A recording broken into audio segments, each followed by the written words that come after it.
আসসালামু আলাইকুম সবাইকে। নবম দশম শ্রেণী ও এসএসসি 2026 এর পরিসংখ্যান 17তম অধ্যায়, যেখান থেকে তোমরা প্রশ্ন যে প্যাটার্ন করছে, যে সিলেবাস করছে, তোমরা প্রতি বছরেই সম্ভবত পরিসংখ্যান থেকে 2টা করে অ্যান্সার করতে পারবা। কারণ তোমাদের বিভাগ হচ্ছে 4টি, পরীক্ষায় লেখা আছে এমন সিলেবাসে যে প্রতিটা বিভাগ থেকে একটি করে মোট 5টি প্রশ্ন উত্তর দাও। তোমাদের এইভাবে লেখা ছিল, লেখা আছে বর্তমান। কিন্তু বিগত যতগুলো সিলেবাস ছিল, প্রশ্ন কাঠামো ছিল এরকম যে পরিসংখ্যান থেকে একটি করে, মানে পরিসংখ্যান থেকে একটি এবং প্রতিটি বিভাগ থেকে একটি করে মোট 7টি প্রশ্ন উত্তর দাও। ঠিক আছে, মনে কর 4টা বিভাগ থাকতো, তাহলে আমরা মনে কর 3টা বিভাগ থেকে 2টা করে উত্তর দিতাম, প্রতিটি বিভাগ থেকে 2টি করে, পরিসংখ্যান থেকে একটি, তাহলে 3 2 9 আর 1 7টা অ্যান্সার করতাম। এবার তোমাদের যেহেতু প্রশ্ন প্যাটার্ন কমে আসছে, ঠিক আছে, মোট 5টা প্রশ্ন অ্যান্সার করা লাগতেছে।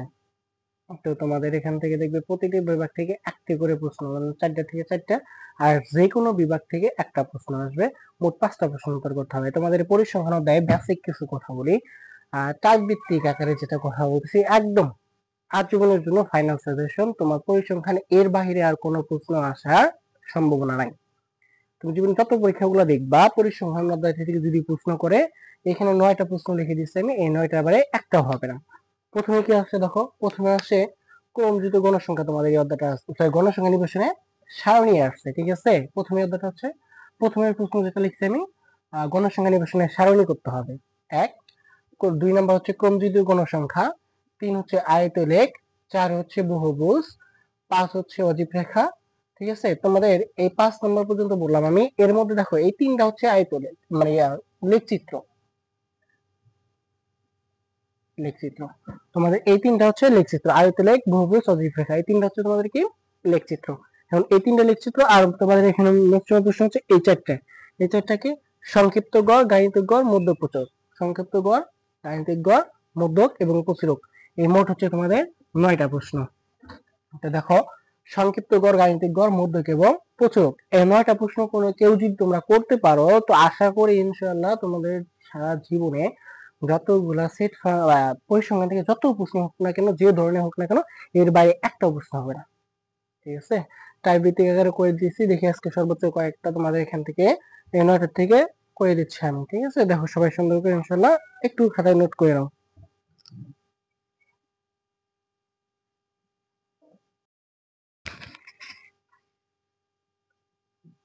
দেখো তোমাদের এখানে একটা তথ্য দেওয়া আছে, যেমন 70, 40, 45, 90 সামথিং, এই সংখ্যাগুলো দেওয়া আছে।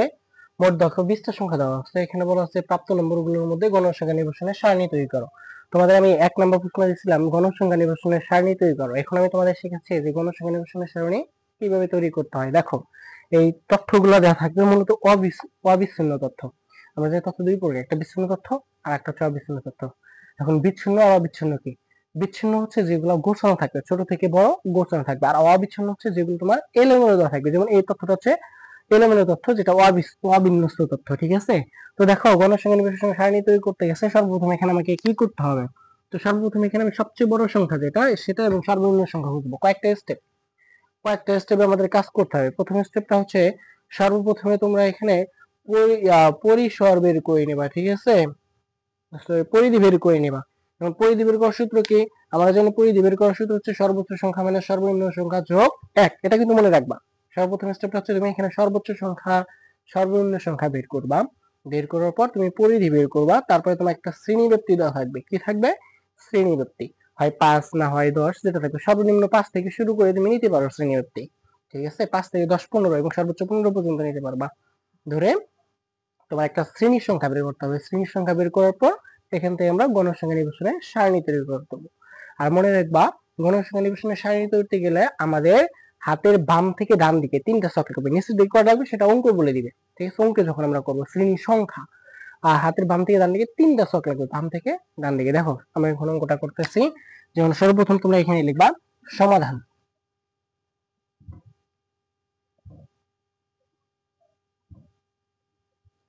একটু দেখতে হয়তো বা সমস্যা হবে। দেখো, সমাধান আমরা লিখবো এখানে সর্বোচ্চ সংখ্যা।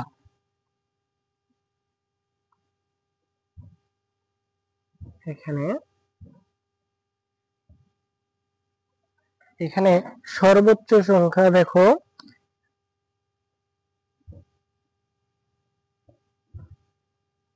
দেখো তো এখানে সর্বোচ্চ সংখ্যা কত আছে, দেখো তো এখানে 90, 90 উপরে কোনো সংখ্যা আছে নাই, তাই না? এখানে সর্বোচ্চ সংখ্যা হচ্ছে 90, সর্বোচ্চ সংখ্যা হচ্ছে 90 এবং সর্বনিম্ন সংখ্যা, এবং সর্বনিম্ন সংখ্যা দেখো তো এখানে কত আছে,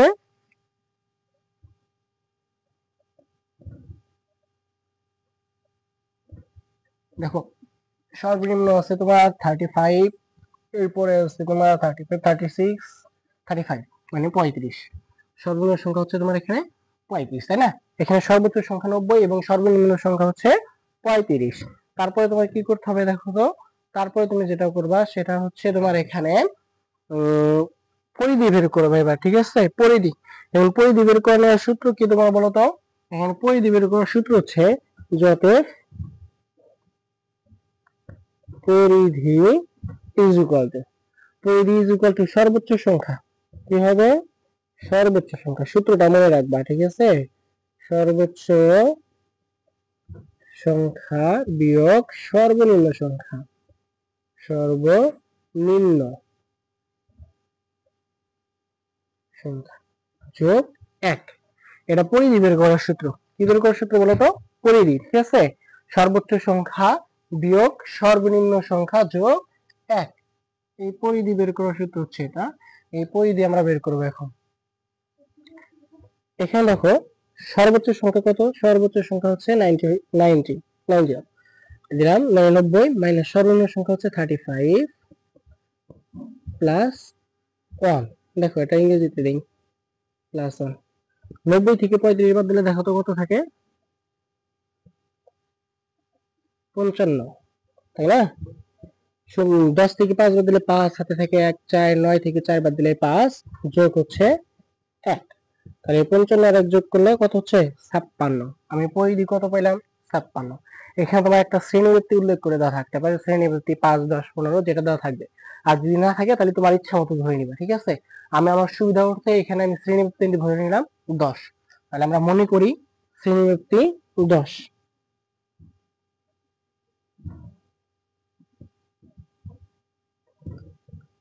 মনে করি শ্রেণীবৃত্তি ইজ ইকুয়াল টু 10, তাই না? এখন শ্রেণীবৃত্তি পাইছো, পরিধি পাইছো, এখন পরিসর লাগবে। এখন পরিসরের নির্ণয়ের সূত্র কি? এখন পরিসরের নির্ণয়ের সূত্র হচ্ছে তোমার যে পরিধি ভাগ পরিসর ভাগ শ্রেণীবৃত্তি, পরিসর ভাগ শ্রেণীবৃত্তি, এটা পরিধি অথবা পরিসর বলতে পারো, ঠিক আছে? পরিধি অথবা পরিসর, পরিধি অথবা পরিসর। এখন আমরা শ্রেণীবৃত্তি পাইলাম, এখন আমরা কি বের করবো? শ্রেণীর সংখ্যা বের করব। এবং শ্রেণীর সংখ্যা বের করার সূত্র কি? পরিসর অথবা পরিধি ভাগ শ্রেণীব্যাপ্তি। এখন দেখো আমরা বের করব শ্রেণী সংখ্যা, অতএব শ্রেণী সংখ্যা ইজ ইকুয়াল টু পরিসর, পরিসর অথবা আমি এখানে পরিধি লিখছি, তাই না? দুইটার মধ্যে যে কোনো একটা, পরিসর, পরিসর অথবা পরিধি ভাগ শ্রেণীব্যাপ্তি। কত পরিসর বা পরিধি কত পাইছো তুমি? 56, তাই না? 56। শ্রেণীবৃত্তি কত ধরছো? 10। ভাগ করো তো, এটা ভাগ করলে কত পাচ্ছ তোমরা? 5.6। ভাগ করলে এটা পাবো কত? 5.6। তার মানে তুমি নিবে এটা প্রায় 5.6, একটা দশমিক ভগ্নাংশ হয়েছে। এখানে একটা নিয়ম মনে রাখবা, যদি কোনো কারণে তুমি দশমিক সংখ্যা পাও তাহলে পূর্ণ সংখ্যা কত? এখানে 5, 5 এর পরে একটা সংখ্যা নিবা, 5 এর পরে পূর্ণ সংখ্যা কত? 6। কত হবে? 6। এই দশমিকের কারণে 6 না, কিন্তু 5 এর পরে যদি কথা কথা ধরো, এখানে একটু বুঝাই দিচ্ছি, যদি কথা কথা ধরো 4.8 পাইছো, কত পাইছো?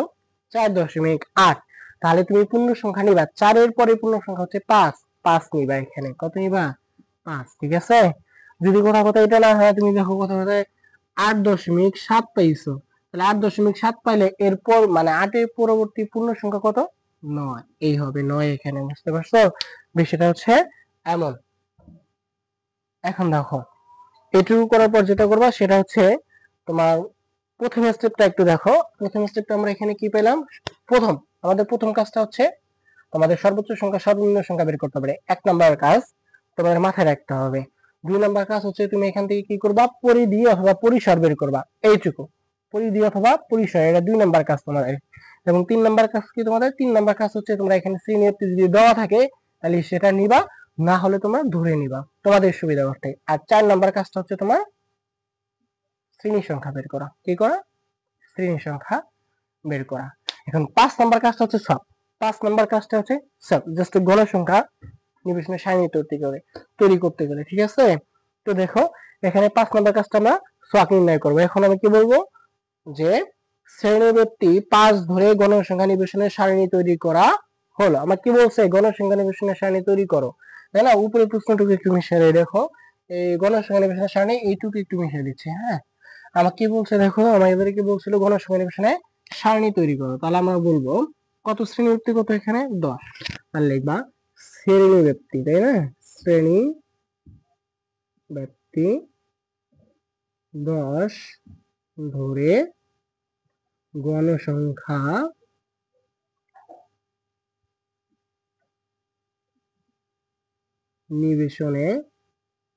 নিবেশনে সারণী তৈরি করা হলো।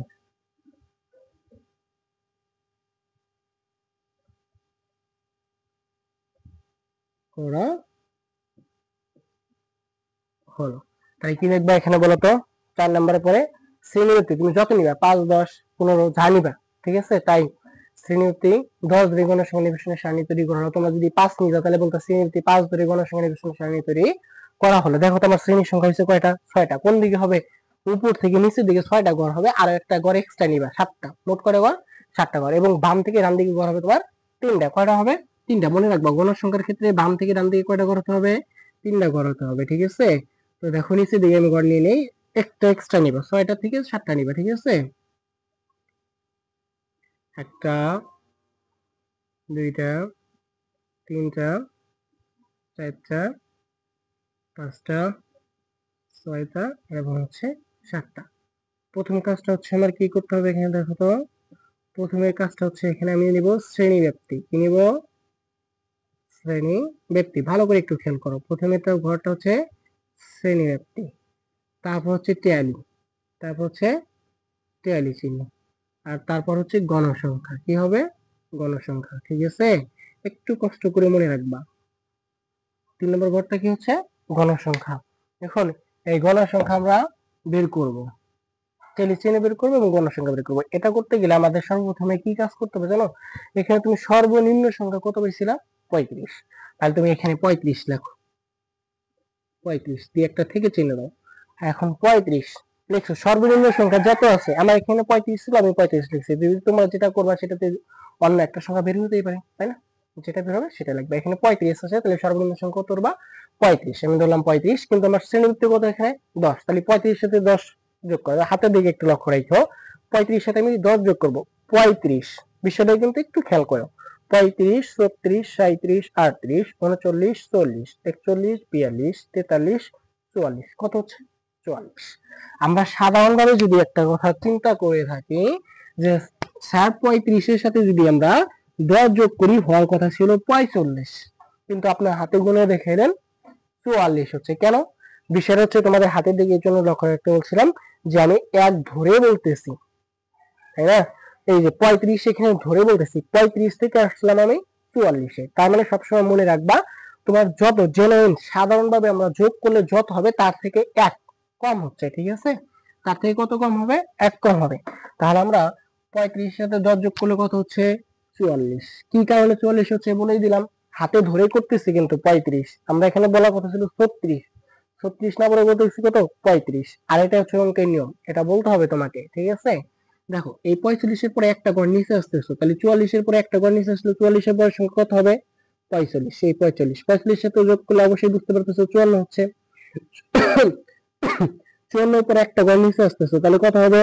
55। একটা ঘর নিচে নামো, তাহলে 50-এর সাথে যোগ করলে 10 যোগ করলে 64, 64-এর পরে একটা নিচে নামতেছো, কত হবে বলো তো? 65। 65-এর সাথে 10 যোগ করলে 74। বুঝতে পারছো তো এখন, তাই না? কেমন হচ্ছে? 74-এর উপরে একটা ঘর নিচে নামতেছে, তার মানে 74-এর পরের সংখ্যা 75। 75-এর সাথে 10 যোগ করলে কত হচ্ছে? 84। 84-এর পরে একটা ঘর নিচে নামতেছে, কত হবে? 85। 85-এর সাথে 10 যোগ করলে কত হবে বলো তো? 94। আমার সংখ্যা কত ছিল সর্বোচ্চ? 90। আমার হয়ে গেছে 94, তার মানে পারফেক্ট, আমার ঠিক আছে। এখন আমি ট্যালি কাজ করবো। এখন মজার একটা বিষয় এখানে সর্বপ্রথম দেখো, ঠিক আছে, একটা বিষয় লক্ষ্য রাখো, তোমরা এই ট্যালি অঙ্ক করতে যায় এইভাবে খুঁজো, সর্বনিম্ন আছে 35 35, তারপরে 36, এইভাবে খোঁজাখুঁজি করো। এইভাবে দরকার নেই, তোমরা জাস্ট এক মুখ থেকে কেটে যাওয়া আছে কত 70, মানে 70।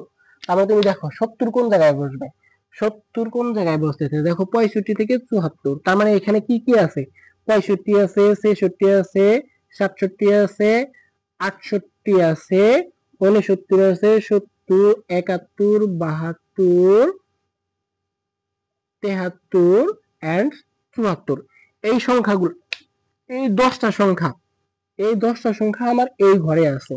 তুমি যদি এই তোমার তথ্য মধ্যে এই যে সংখ্যাগুলো পাবা, সব কোন লাইনে বসবে, এই সবকটাতে ট্যালি চিহ্ন বসবে। বুঝতে পারছো কথা আমার? এখানে আমি প্রথমে পাইছি 70, তার মানে 65 থেকে 74 এর মধ্যে অবশ্যই কিন্তু 70 আছে। এই দেখো 65 থেকে আমি লিখছি কি, শর্ট করে লিখছি 65 থেকে 74। আর এই যে এইটুকু সংখ্যা কার কোন মাঝখানে ঢুকছে বলতো, এই মাঝখানে আছে। 66 থেকে 73 সংখ্যা এর মাঝখানে আছে। তাহলে দেখো তো 70 এর মধ্যে পড়ছে কিনা, অবশ্যই তো পড়ছে নাকি। তাহলে এর জন্য 70 এর জায়গায় আমি কি লিখতে পারি, এই জায়গায় আমি একটা ট্যালি চিহ্ন দেবো, এটা হচ্ছে ট্যালি চিহ্ন। তারপর এখানে আছে কত, দেখো তো এখানে আছে তোমার 40, কত আছে 40, 40 কোথায় পড়বে, এই 35 থেকে 44 এর মধ্যে কিন্তু 40 আছে। তুমি এইভাবে সাজাই লেখো, এবার সাজায় লেখো 35 থেকে 40 এর মধ্যে আছে। তারপর আছে কত দেখো তো, তারপরে আছে তোমার এখানে 45, এই 45 কোথায় হবে দেখো তো, 45 এই যে প্রথম ঘরটাই দেওয়া আছে 45। তারপরে কত আছে দেখো তো 90, দেখো তো 90 কোথায় হচ্ছে, এই যে 85 থেকে 94, এখানে 90। তারপর কত আছে দেখো তো 35, 35 কোথায় হবে দেখো তো, 35 প্রথম ঘর হচ্ছে।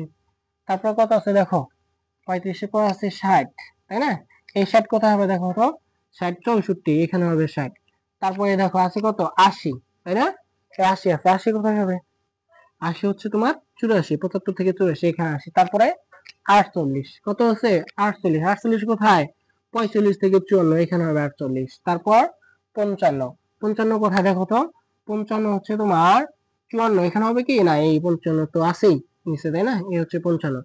তারপরে আছে কত 75, 75 কোথায় হবে 74, এখানে হচ্ছে 75।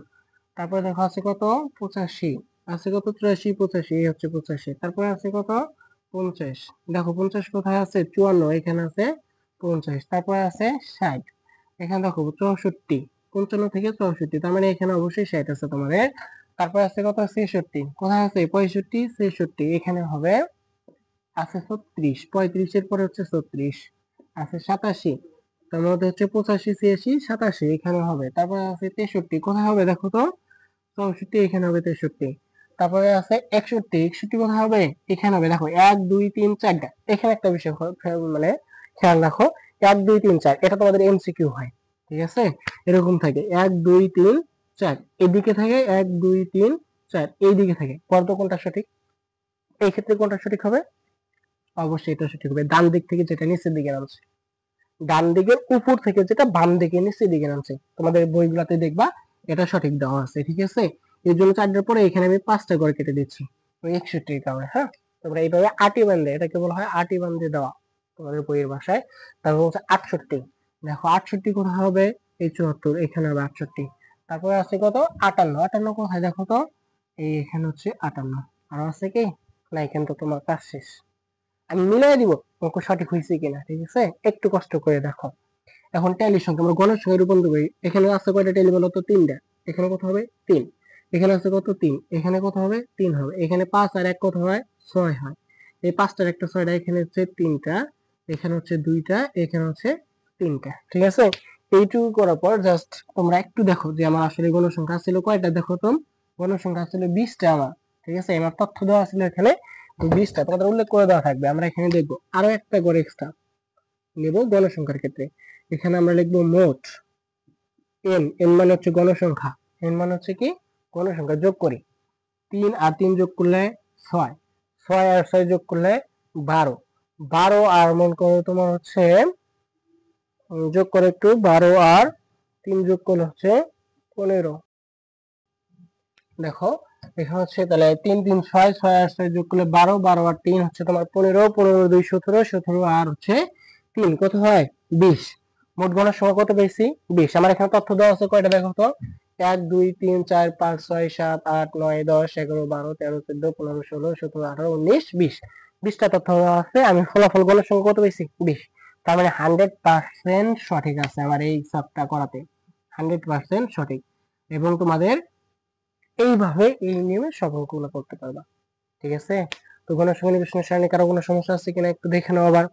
যেটা বললাম প্রথম স্টেপটা হচ্ছে আমাদের এখানে কি করতে হবে, সর্বোচ্চ সংখ্যা এবং সর্বনিম্ন সংখ্যা থাকবে এরকম যদি তথ্য দেওয়া থাকে, বিচ্ছিন্ন বা অবিচ্ছিন্ন চলক যদি দেওয়া থাকে, তারপর আমাদের কি পরিধি অথবা পরিসর বের করতে হবে, পরিধি অথবা পরিসর একই জিনিস। সূত্রটা কি, সূত্রটা হচ্ছে সর্বোচ্চ সংখ্যা মানে সর্বনিম্ন সংখ্যা যোগ 1। তারপরে দেখো তুমি এই সংখ্যা মান বসে হিসাব করে দিবা। তারপরে তোমার শ্রেণীবৃত্তি ধরে নিতে হবে, মনে করি শ্রেণীবৃত্তি, ঠিক আছে, তোমার শ্রেণীবৃত্তি ধরে নিতে হবে, যদি দেওয়া থাকে তাহলে সেটা দিয়েই করবা, আর যদি না দেওয়া থাকে তাহলে তোমার শ্রেণীবৃত্তি ধরে নিতে হবে। তারপরে দেখো এখানে কি আছে, শ্রেণীর সংখ্যা বের করতে হবে, শ্রেণীর সংখ্যা বের করার সূত্র পরিসর বা পরিধি ভাগ শ্রেণীবৃত্তি দিলাম, ভাগ করে যদি এখানে দশমিক সংখ্যা পাও তাহলে একটা পূর্ণ সংখ্যায় আসতে হবে তোমাকে।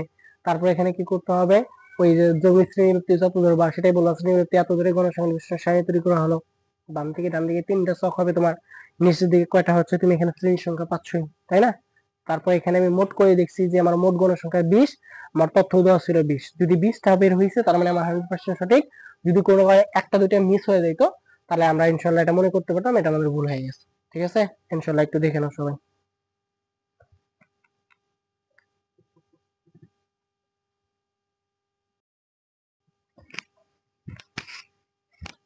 দেখো তোমাদের এখানে একটা প্রশ্ন দিছি, আর একটা তোমাদের 2 নম্বর প্রশ্নটা যেটা আমি দিয়েছিলাম সেটা হচ্ছে ক্রমযোজিত গণসংখ্যা নির্বাচনের সারণী তৈরি করো।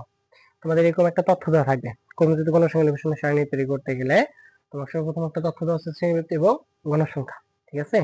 এখানে শ্রেণীবৃত্তি এবং গণসংখ্যা দেওয়া আছে, আমাকে বলছে প্রশ্ন, তোমাদেরকে প্রশ্ন বলবে যে ক্রমযোজিত গণসংখ্যা নির্বাচনের সারণী তৈরি করো। এখন ক্রমযোজিত গণসংখ্যা সারণী তৈরি করতে গেলে আমার হাতের বাম থেকে ডান দিকে 3টা ছক লাগবে, কয়টা ছক লাগবে 3টা, মানে গণসংখ্যা যে কয়টা ছক লাগছে এটাও সেম 3টা ছক লাগবে, কিন্তু নামটা একটু ভিন্ন। আর তো তোমার এখানে শব্দ আছে নিচের দিকে কয়টা ছক হবে, তাই না, দেওয়া আছে। দেখো এটা আমরা সমাধান করতেছি, সমাধান করলে কেমনে করতে পারি এটা আমরা,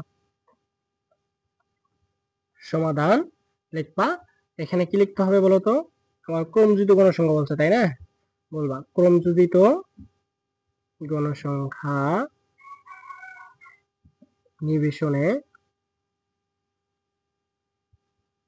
সারণী তৈরি করা হলো। এখন ক্রমযুক্ত গণসংখ্যা নির্বাচনের সারণী তৈরি করা হলো, অঙ্কটা দেখো। তার আগে একটু কথা বলি, যারা আমার সাথে অফলাইন এবং অনলাইনে প্রাইভেট পড়তে আসছো, যারা অফলাইনে আছো তাদের সাথে ইনশাআল্লাহ সার্বক্ষণিক যোগাযোগ আছে ইনশাআল্লাহ আমার, এবং যারা অনলাইন ব্যাচ যারা আছো এখানে চালু হয়ে গেছে, এবং যারা আছো যারা নতুন করে ভর্তি হতে চাচ্ছ যোগাযোগ করতে পারো আমাদের এখানে, আমার সাথে যোগাযোগ করতে পারো ইনশাআল্লাহ। আশা করি সর্বোচ্চ সার্ভিসটা তোমরা ইনশাআল্লাহ এখান থেকে পেয়ে যাবা, ঠিক আছে। সার্বক্ষণিক যে কোনো বিষয়ে যে কোনো মুহূর্তে ইনশাআল্লাহ সাজেশন পেয়ে যাবা, আর যে কোনো সমস্যা নিয়ে সলভ করতে পারবা, ঠিক আছে।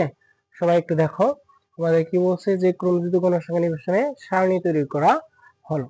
তো ছক দেখো নিচে দিকে কয়টা আছে, 1 2 3 4 5টা, তাই না। তুমি ঠিক 5টাই দিবা, এখানে যে কয়টা ছক দেওয়া আছে নিচে দিকে 5টা ছক, একটা, দুইটা, তিনটা, চারটা, নিচে হচ্ছে 5টা শ্রেণী ব্যক্তি।